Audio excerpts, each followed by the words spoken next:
శ్రీ గురు చరిత్ర అధ్యాయం 1. శ్రీ గణేశాయ నమః. శ్రీ సరస్వత్యై నమః. శ్రీ గురుభ్యో నమః.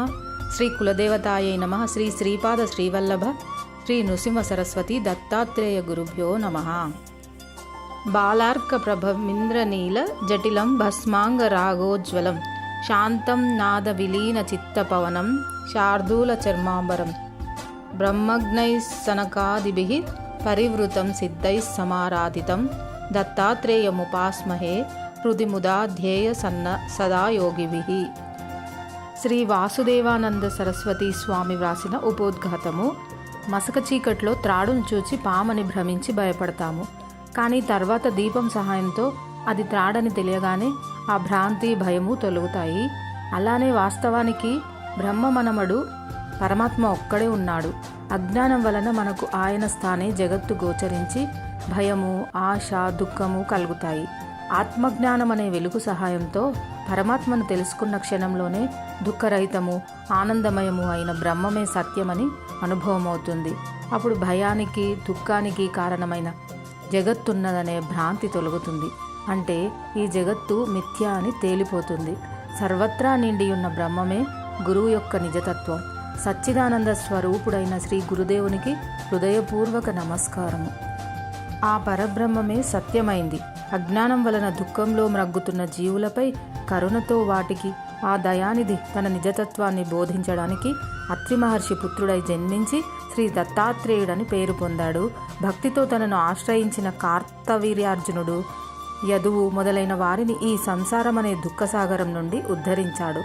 ఆయనయే మరల శ్రీపాద వల్లభుడుగాను, తరువాత శ్రీ నృసింహ సరస్వతి అనే పేరుతో అవతరించి తన శిష్యులైన సిద్ధాదులను ఉద్ధరించాడు. పరమ గురువైన ఆ దత్తమూర్తి నేటికి కృష్ణా భీమా సంగమ తీరంలోని గంధర్వపుర నివాసి అయి స్మరించిన వారికి ప్రసన్నుడవుతున్నాడు. ఆ పరబ్రహ్మమూర్తి జనన మరణాలకు అతీతుడు, ఆత్రేయుడు, కోరికలు లేనివాడు, అద్వితీయుడు అయినప్పటికీ ఒకప్పుడు తానే అనేకమవ్వాలని సంకల్పించాడు. ఆ సంకల్పమే మాయాశక్తి. ఆయన త్రిగుణాత్మకమైన తన మాయ చేత ఈ జగత్తును సృష్టించి దాని రూపంలో ప్రకటమయ్యాడు. వెనుకటి ప్రళయానికి ముందున్న జీవులు ప్రళయంలో పరమాత్మ యందు సూక్ష్మ రూపంలో దాగి ఉంటారు. వారు సాధన ద్వారా తరించగలందులకు పరమాత్మ అలా మరలా సృష్టి చేస్తాడు. ఆ శుద్ధ చైతన్యమే శ్రీ దత్తాత్రేయుడు. సృష్టికర్త అయిన బ్రహ్మ నుండి స్థూలము, జడము అయిన స్తంభము వంటి వస్తువులు, మోక్షము, సజీవములు అయిన మన దేహాలు, బుద్ధి, ఇంద్రియాలు మొదలుగా గల ఈ చరాచర జగత్తు ఏర్పడ్డాయి. ఇలా ఈ సృష్టిని చేసిన ఆ పురుషోత్తముడే ఆత్మజ్ఞానం వలన పొందదగినవాడు. ఇంద్రియాలు వాటి విషయాలైన శబ్దము, స్పర్శ, రూపము, రసము లేక రుచి, గంధము లేక వాసనలతో కూడిన అజ్ఞానం వలన మనలో రాగద్వేషాలు కలుగుతాయి. వాటిని ఎవరు దైవీ సంపత్తితో జయిస్తారో అట్టివారే అజ్ఞాన దుఃఖరూపమైన సంసారం నుండి విముక్తి పొందుతారు. హృదయశుద్ధి, సుస్థిరమైన తత్వజ్ఞానము, యోగాభ్యాసము, దానము, ఇంద్రియ నిగ్రహము, యజ్ఞము, స్వాధ్యాయము, తపస్సు, ఆర్జవము, ధర్మనిష్ట, అహింస, సత్యము, క్రోధం లేకుండడం, త్యాగము, శాంతి, ఇతరుల దోషాలను ప్రకటించకుండడం, ప్రాణుల యందు కనికరము, ఇంద్రియ విషయాల పట్ల వికారం చెందకుండడం, మృదు స్వభావము, లజ్జ, చాపల్యం లేకుండడము, సహనము, ఓరిమి, చెక్కుచెదరని యుక్తాయుక్త బుద్ధి, బాహ్యమైన శుద్ధి, వంచన లేకుండడం, నిగర్వం, ఈ శుభ లక్షణాలను దైవీ సంపద అంటారని భగవద్గీత చెబుతున్నది. అటువంటి ముముక్షువుల కొరకే జనన మరణాలు లేని ఆ పరమేశ్వరుడు తన దివ్య మాయ చేత మానవ రూపంలో జన్మించాడు. ఇలా ప్రతి యుగంలోనూ అవతరించి ధర్మరక్షణము, స్వధర్మ పాలనము చేసి తద్వారా తన అవతార శరీరాలు విడిచి పెడతాడు. ఇలా బ్రహ్మ దివసాన శ్వేత వరాహ కల్పంలో ఇప్పటికీ 28 యుగ చతుష్టయాలు గడిచాయి. 432 కోట్ల సంవత్సరాలు ఒక బ్రహ్మ దివసం. అది బ్రహ్మకు ఒక రోజు. దీనికి రెండింతలైన బ్రహ్మ యొక్క అహోరాత్రాల కాలం ఒక కల్పము. 3600 కల్పాలు బ్రహ్మదేవుని ఆయుర్దాయము. శ్రీ గురు చరిత్ర. మానవులలో కలి ప్రభావం వలన సత్యము, ధర్మము, సాటి జీవుల పట్ల ప్రేమ, దేవతల పట్ల భక్తి శ్రద్ధలు కొరవడ్డాయి. యజ్ఞదాన తపస్సులు లోపించాయి. ఆ కారణంగా దేవతలు కూడా మానవుల పట్ల నిర్దయులయ్యారు. కనుక పరమాత్మ అయిన దత్తాత్రేయుడే ఈ సృష్టిని ఉద్ధరించడానికి స్వయంగా అవతరించాడు. కృష్ణ అమరజా నది సంగమ తీరంలో లోకపావనములైన దివ్యలీలలు చేస్తూ అక్కడే అదృశ్యంగా ఇప్పటికీ ఉన్నాడు.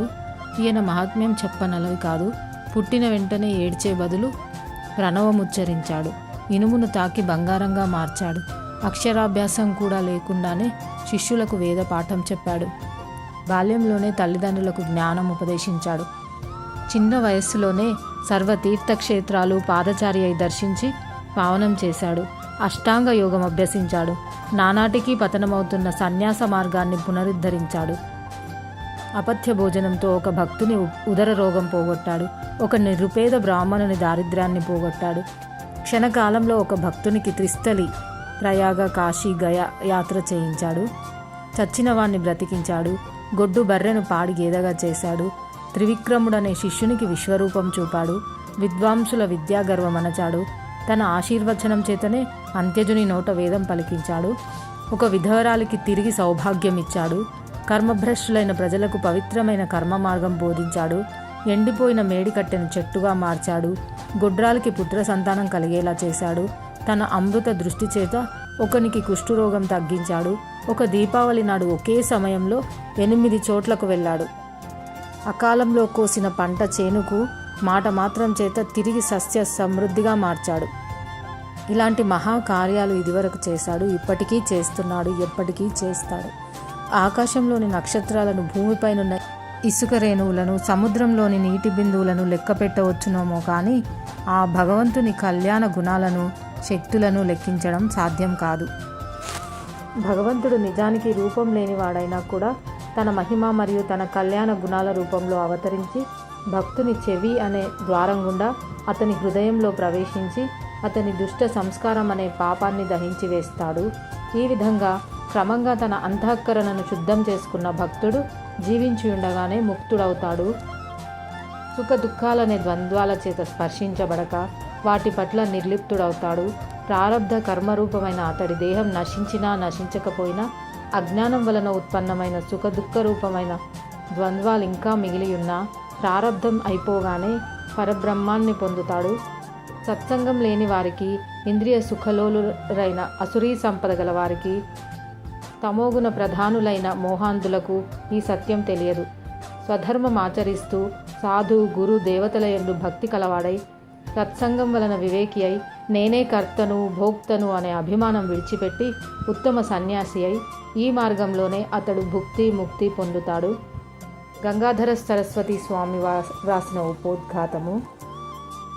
శ్రీగురుని అనుగ్రహానికి పాత్రుడై సాకరే అను పేర ప్రసిద్ధికెక్కిన సాయందేవుడను సద్బ్రాహ్మణుడు మా పూర్వీకుడు. ఆయనది ఆపస్తంభ శాఖ, కౌండిన్యస గోత్రము.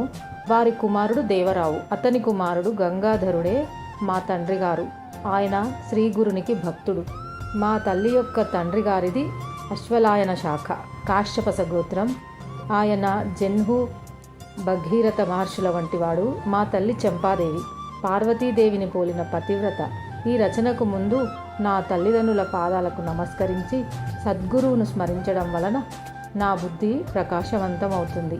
ఆ గంగాధరుని కుమారుడనైన నా పేరు సరస్వతి. వేదాధ్యయన పరులు, సన్యాసులు, యతులు, యోగీశ్వరులు, తపస్సులు, సద్గురు భక్తులు అయిన ఓ సుజనులారా, మీకు నమస్కారములు. నేను మీ పాదధూళి వంటి వాడను. రచనా సామర్థ్యం లేని నేను కేవలం వంశపారంపర్యంగా శ్రీ దత్తానుగ్రహం ఉండడం వల్లను, శ్రీగురుని ప్రేరణ వల్లను మాత్రమే ఈ రచనకు పూనుకున్నాను.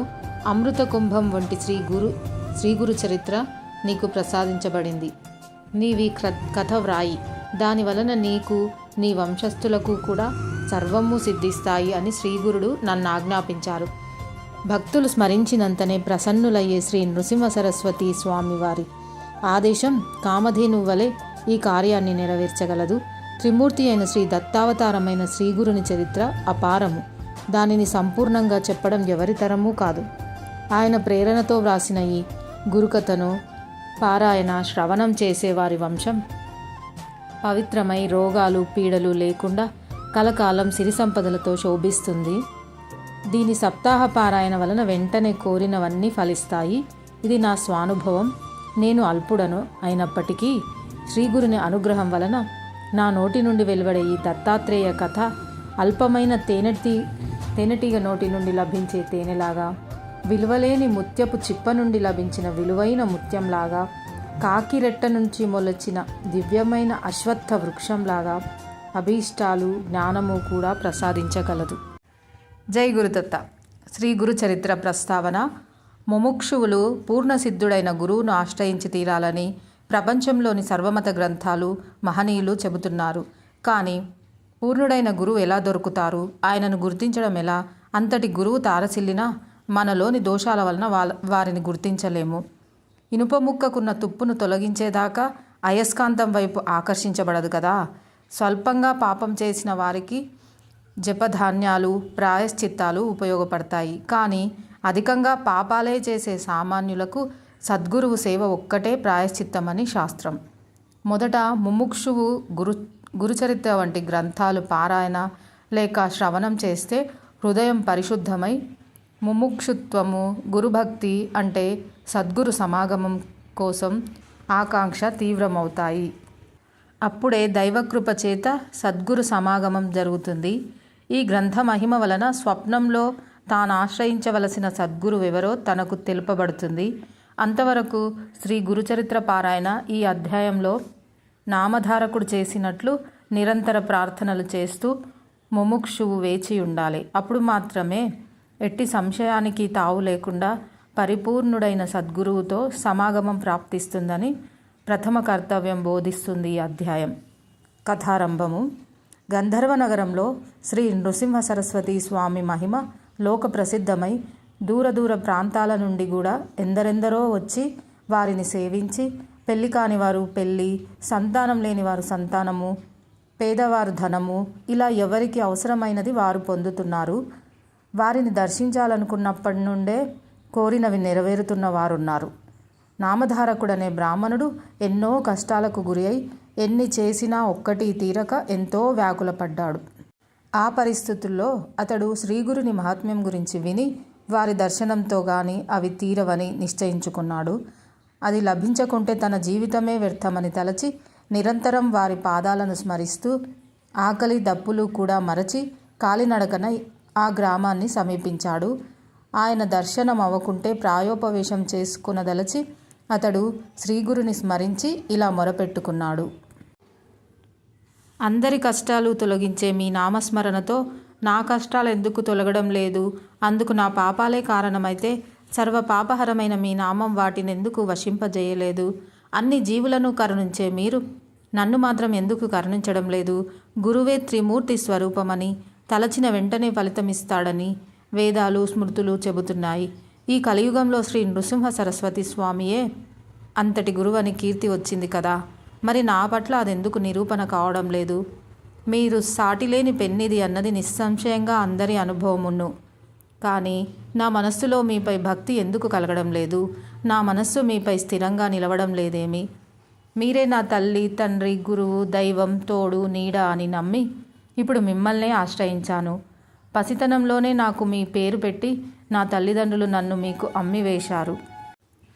పరమాత్మ, మీరు దీనుల పాలిటి కల్పవృక్షము, దయాళువు, మహాదాత, దేవతలకే శక్తిని అనుగ్రహించి విశ్వమంతటినీ పోషిస్తున్న మీరు నన్ను ఉపేక్షిస్తున్నారెందుకు? మీరు సర్వసాక్షి అని వేదాలు చెబుతున్నాయి కదా. మరి నా దుస్థితి మీకు తెలియడం లేదా? ఎవరినీ ఉపేక్షించని మీరు నన్నెందుకు ఉపేక్షిస్తున్నారు? నేను మీకేమీ సమర్పించలేదనా? సాక్షాత్తు లక్ష్మీదేవియే సేవకురాలైన మీకు దరిద్రుడనైన నేనేమి ఇవ్వగలను? బిడ్డ నుండి ఏం తీసుకొని తల్లి స్తన్యమిస్తున్నది? నన్ను అనుగ్రహించే సమయం ఇంకా రాలేదనడం సర్వసమర్థులైన మీకు తగదు. ఇంతకుముందు మీరే దిక్కని తలచి నేను మిమ్మల్ని సేవించని మాట నిజమే. కానీ సేవిస్తేనే ప్రసాదించేది దానం ఎలా అవుతుంది? స్వామి, లౌకికుడనైన రాజు కూడా తన సేవకుల వంశంలో పుట్టిన వారిని రక్షిస్తున్నాడు. మా పూర్వీకులందరూ మిమ్మల్ని నిష్కామంగా సేవించినందుకైనా మీరు నన్ను రక్షించాలి. లేకుంటే సత్పురుషులకు ఫిర్యాదు చేసుకోనైనా నా రుణం రాబట్టుకుంటాను. మీరు నాపై కాఠిన్యం వహించినట్లు తోస్తున్నది. అది మీ సాటివారి పట్ల తగునేమో కానీ అల్పుడనైన నా యందు తగదు. నిష్ఠ ఓరిమిలతో కూడిన నిరంతర సేవ వలన మాత్రమే భక్తుని హృదయం శుద్ధమై ఎప్పుడూ అన్ని జీవులపై వర్షిస్తుండే గురుకృప అనుభవం అవుతుందని సాయిబాబా, రమణ మహర్షి, అక్కల్కోట స్వామి వంటి మహనీయులందరూ చెప్పారు. అనుగ్రహం అన్నది ప్రత్యేకించి ప్రసాదించేది కాదని ముందు ముందు సిద్ధుడు కూడా ఇతడికి చెబుతాడు. గురుభక్తుడు ఏ మహాత్ములను దర్శించినా తనకు గురుకృప లభించేలా ఆశీర్వదించమని కోరాలి. ఇందుకు కారణం నేను చేసిన తప్పులేమో. అజ్ఞాని అయిన నాకు దోషాలు చేయడం సహజమే. నా వంటి పాపి లేడు, కానీ మీ వంటి పాపహారకుడూ లేడు. కనుక నన్ను ఉద్ధరించు. ఒకవేళ నేను మీ గురించి ఆడిన నిష్ఠూరాలే మీ కాఠిన్యానికి కారణమా? దయాసముద్రులైన మీరు అలిగిన బిడ్డను తల్లి బుజ్జగించినట్లు నన్ను బుజ్జగించాలి, కానీ నాపై అలిగి అనుగ్రహించుకుంటే నాకు దిక్కెవరు? లేకుంటే నేను చేసిన తప్పేమిటో అదైనా నాతో చెప్పవచ్చు కదా. ఏమైనా మీరు నా దోషాలను క్షమించి నన్ను దయచూడాలి. మీరే నాకు దిక్కు. మిమ్మల్నే నేను శరణు పొందుతున్నాను. చైతన్యమూర్తివి, దయానిధివి అయిన నీ కారుణ్యం ఏమైంది ప్రభూ? మృత్యుముఖంలో ఉన్న నన్నెందుకు ఉద్ధరించకుండా ఉన్నావు? ఇలా దారి పొడుగునా నామధారకుడు అనేక విధాలుగా శ్రీగురుని ఆర్తితో ప్రార్థిస్తూ వెళ్ళి చివరకు ఖిన్నుడై శోష వచ్చి గంధర్వపురం దగ్గర ఒక చెట్టు క్రింద పడుకున్నాడు. అతనికి నిద్ర తూగినప్పుడు కలలో కూడా అతడు శ్రీగురున్నే స్మరిస్తున్నాడు. ఆవు తన నెడబాసి ఆర్తనాదం చేస్తున్న దూడ దగ్గరకు వాత్సల్యముతో పరుగున వచ్చినట్లు భక్తుల పాలిటి కామధేనువైన ఆ పరమేశ్వరుడు అవధూత వేషంలో నామధారునికి స్వప్నంలో దర్శనమిచ్చాడు. ఆయన జడలు, విభూతి, పులి చర్మము ధరించి ఉన్నాడు. నామధారకుడు కలలోనే స్వామికి సాష్టాంగ నమస్కారం చేసి తన పొడవైన జుట్టుతో వారి పాదాలు తుడిచి వాటితో అభిషేకించి గంధం అలంకరించి పూజించాడు. ఆ దర్శనంతో అతని హృదయం శాంతించి అతని మనస్సులో ఆ రూపం స్థిరంగా నిలచింది. అప్పుడు ఆ యోగీశ్వరుడు అతనిని లేవనెత్తి ముఖాన విభూతి పెట్టి తలపై చేయి ఉంచి ఆశీర్వదించారు. ఆ వెంటనే అతనికి మెలకువ వచ్చింది. అయినా తన తలపై అవధూత చేయి పెట్టిన అనుభవంలానే ఉన్నది. అతడు ఆశ్చర్యపోయి చుట్టూ చూచాడు. అక్కడ మరెవ్వరూ లేరు. అప్పుడు అతడు లేచి తనకు స్వప్న దర్శనమిచ్చిన ఆ గురుమూర్తినే స్మరిస్తూ ముందుకు సాగిపోయాడు. గురుచరిత్ర అధ్యాయం 1 సమాప్తము. శ్రీ దత్తాయ గురవే నమః. శ్రీ శ్రీపాద శ్రీవల్లభాయ నమః. శ్రీ నృసింహ సరస్వత్యై నమః. అతడు చేసిన తప్పేమో ముందు ముందు సిద్ధుడు చెబుతాడు. అయినా దానిని కూడా మన్నించి శ్రీగురుడు అతనికి త్వరలో స్వప్న దర్శనమిస్తాడు. సిద్ధుని దర్శనం సన్నిధి ప్రసాదిస్తాడు. ఈ రీతిన శ్రీగురుడు అతడు కోరిన దానికి 100,000,000 రెట్లు అధికంగా అనుగ్రహించి అతనిని తన శిష్యునిగా అంగీకరించారు. స్వప్నంలో లభించే గురుదర్శనం, గురుకృప ఉత్తమమైన శుభ సూచనలని శాస్త్రాలు చెబుతున్నాయి.